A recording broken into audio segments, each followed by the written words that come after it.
हमें बार बार यूरिन आता है और ओवरनाइट हम 4 से 5 दफा जागते हैं। ये शुगर की वो ऐसी खास अलामत है जिसपे हम शुगर के मरीज को कई दफा क्लिनिकली असेसमेंट की बेस पे फौरन टेस्ट के लिए भेजते हैं या HbA1c करवाते हैं। आप जब रात को बिस्तर पे नींद लेने के लिए लेटते हैं तो आपकी टांगों में बिल्कुल ऐसा होता है जैसे बिल्कुल रेस्टलेस हो गई है, हल्का हल्का पेन, कभी आप एक करवट लेते हैं कभी दूसरी करवट लेते हैं, तो आप जब करवटें लेते हैं तो वो पेन भी सेटल होता है, वो जो इरिटेबिलिटी है, वो जो रेस्टलेसनेस है वो भी कवर होती है। जिस्म में पसीना बहुत ज्यादा महसूस होना, ये ठंडे पसीने का आना बहुत ज्यादा, ये भी शुगर के बढ़ने से एक ऐसी अलामत है जो हमारी बॉडी में डेवलप होती है या हम इसको महसूस कर सकते हैं। पैरों का या तलवों का जलना जो है ये पेरिफेरल न्यूरोपैथी का एक साइन है और ये भी शुगर के बढ़ने की वजह से पेरिफेरल न्यूरोपैथी होती है। हमारी मसल्स जो होती हैं उनकी माइलिनेशन में फर्क आता है, उनकी जो सेंसरी फीलिंग है वो डिस्टर्ब हो जाती है और आपको शुगर के बढ़ने की वजह से आपकी जो नर्व एंडिंग्स हैं उनमें प्रॉब्लम आनी स्टार्ट हो जाती है।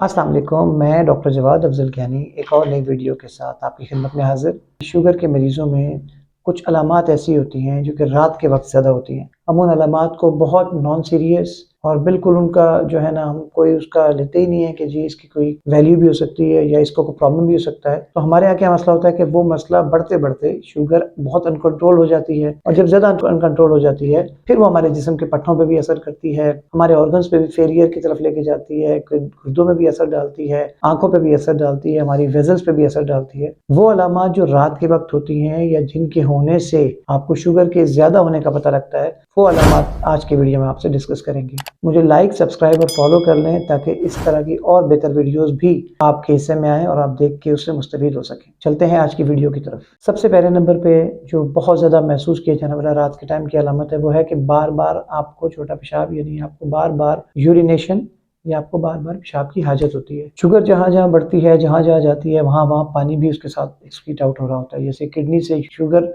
जब एक्सक्रीट होनी शुरू होती है तो उसके साथ पानी भी एक्सक्रीट होना शुरू होता है, जिसकी वजह से हमें डिहाइड्रेशन होती है और ये पानी जब बार बार एक्सक्रीट होता है तो हमें बार बार यूरिन की फ्रीक्वेंसी बढ़ जाती है, हमें बार बार यूरिन आता है और ओवरनाइट हम 4 से 5 दफा जागते हैं। ये शुगर की वो ऐसी खास अलामत है जिसपे हम शुगर के मरीज को कई दफा क्लिनिकली असेसमेंट की बेस पे फौरन टेस्ट के लिए भेजते हैं या HbA1c करवाते हैं। दूसरे नंबर पे जो बड़ी अलामत है वो है प्यास का ज्यादा लगना। ये बात कुदरती तौर पे देखी गई है कि जब आपके जिस्म से पानी का अखराज ज्यादा होता है, जब आप डिहाइड्रेशन की तरफ जा रहे होते हैं तो आपकी ज़बान बार बार खुश्क होती है और आपको बार बार प्यास फील होती है, आप ज्यादा थर्स्टी फील करते हैं। और ये प्यास जब बढ़ती है तो इसकी वजह क्या है? इसकी वजह भी ये है कि जैसे ही शुगर बढ़नी शुरू होती है वो किडनी से बाहर निकलना शुरू होती है या एक्सक्रीट आउट होनी शुरू होती है, अपने साथ वाटर को भी एक्सक्रीट आउट करती है। उसकी वजह से आपके जिस्म से पानी की कमी होती है और आपको बार बार प्यास महसूस होती है। सोडियम, पोटेशियम, मैग्नीशियम, ये सारे इलेक्ट्रोलाइट्स इम्बैलेंस स्टार्ट हो जाते हैं जिसकी वजह से आपको ज्यादा प्यास लगती है। तीसरी बड़ी अलामत जिसको हम रेस्टलेस लेग सिंड्रोम कहते हैं, यानी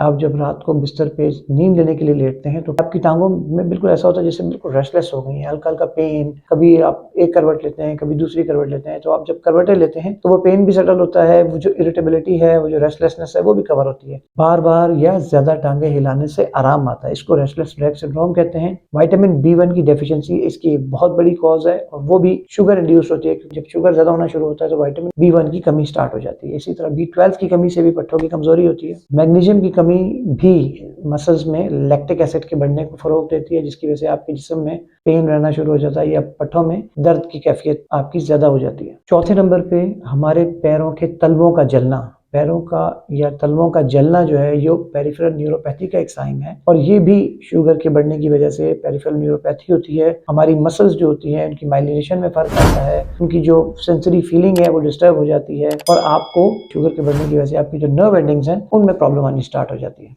पाँव की जलन या तलवों की जलन, नंबनेस, ये सारी चीजें पेरिफेरल न्यूरोपैथी के साथ होती हैं और पेरिफेरल न्यूरो की बड़ी वजह शुगर या अनकंट्रोल्ड शुगर है। हमारे जिस्म में शुगर बढ़नी शुरू होती है तो ये हमारी जो नर्व्स हैं या नर्व एंडिंग्स हैं उनको खराब करती है। इसका बेहतरीन इलाज क्या है कि आप बायोटिन विटामिन है वो आप इस्तेमाल करें ज्यादा। आपकी डाइट में बायोटिन की बनी हुई चीजें या जिनमें बायोटिन ज्यादा हो वो फूड आप इस्तेमाल करें। 5वें नंबर पे जो बहुत बड़ा अहम साइन है वो क्या है कि हमें पट्टों में अकड़ाव शुरू हो जाता है। रात के वक्त कई दफा आप जब लेटते हैं बेड पर आपको लगता है जैसे पट्टे अकड़े हुए हैं और वो आराम से आप रिलैक्स नहीं कर पा रहे, टांगे सीधी नहीं कर पा रहे। ये जो पट्टों के अकड़ाव की बड़ी वजह है, ये भी शुगर का बढ़ना है। शुगर जब आपकी बॉडी में बढ़नी शुरू होती है तो आपके जिस्म में अकड़ाव पैदा करती है। और इसकी एक बड़ी वजह कैल्शियम की ज्यादती भी। हमारी बॉडी में जब कैल्शियम पैदा होता है तो ये भी मसल के अकड़ाव का बाइस बनता है। छठे नंबर पर रात को जिस्म में पसीना बहुत ज्यादा महसूस होना, ये ठंडे पसीने का आना बहुत ज्यादा, ये भी शुगर के बढ़ने से एक ऐसी अलामत है जो हमारी बॉडी में डेवलप होती है या हम इसको महसूस कर सकते हैं। हमारी बॉडी में जब शुगर बढ़ना शुरू होती है तो बेसिकली हमारी बॉडी एक फाइट एंड फ्लाइट रिस्पॉन्स में चली जाती है। हम जब स्ट्रेस में होते हैं तो हमारे, आपको पहले भी बता चुका हूँ पिछली वीडियो में भी, कि हमारे यहाँ कॉर्टिजोल एक ऐसा हार्मोन है जो कि इमरजेंसी हार्मोन के तौर पर काम करता है। तो ये क्या करता है, हमारी बॉडी में शुगर को बढ़ाता है ताकि हम फाइट और फ्लाइट रिस्पॉन्स को रिएक्ट कर सकें या उसको रिस्पॉन्स कर सकें। ये बेसिकली हमारी सिंपैथेटिक जो नर्वस सिस्टम है उसकी डोमिनेंस को शो करता है कि सिंपैथेटिक नर्वस की ज्यादा होने की वजह से या उसका ज्यादा डोमिनेंट होने की वजह से हमारी बॉडी में एकदम पसीना आना शुरू हो जाता है ठंडा। तो ये सिंपैथेटिक ओवरराइड कहते हैं या सिंपैथेटिक डोमिनेंस कहते हैं इसको। सातवें नंबर पे इसको हम कहते हैं स्लीप एपनिया। कई दफा सोते सोते आप सोए हुए होते हैं और रात को एकदम आपका सांस रुकता है, जैसे लगता है किसी ने घोट लिया, आपका गला घोट रहा है कोई, और आपको एकदम एपनिया हो जाता है, यानी आप कई सालों तक या कई सेकंड्स तक आप सांस नहीं ले पाते और आप उठ के बैठ जाते हैं घबराहट के। ये होता है स्लीप एपनिया। ये भी शुगर के ज्यादा होने वाली अलामत में से एक अलामत है क्योंकि हम रात के टाइम फील करते हैं। इसकी बड़ी वजह क्या है कि हमारी साइनसेस में रुकावट होती है और हमारी ये जो साइनसेस हैं इनमें क्या होता है, जब हम सांस लेते हैं तो इनमें रुकावट पड़ना शुरू होती है, जिसकी वजह से हमें झटके से एकदम जैसे सांस हमारा रुक जाता है और हमें प्रॉब्लम स्टार्ट हो जाती है। इसकी एक वजह ये भी है कि इंसुलिन रेजिस्टेंस बढ़नी शुरू हो जाती है। जैसे जैसे शुगर बढ़ता है इंसुलिन उसको कंट्रोल करने की कोशिश करती है, इंसुलिन भी साथ साथ बढ़नी शुरू हो जाती है। तो कुछ अरसे बाद इंसुलिन जो कि उस शुगर को कंट्रोल करती वो उसके अगेंस्ट रेजिस्टेंट हो जाती है और हमारी बॉडी में इंसुलिन का रिस्पॉन्स अच्छा डेवलप होने के बजाय उसकी रेजिस्टेंस डेवलप होनी शुरू हो जाती है। ये भी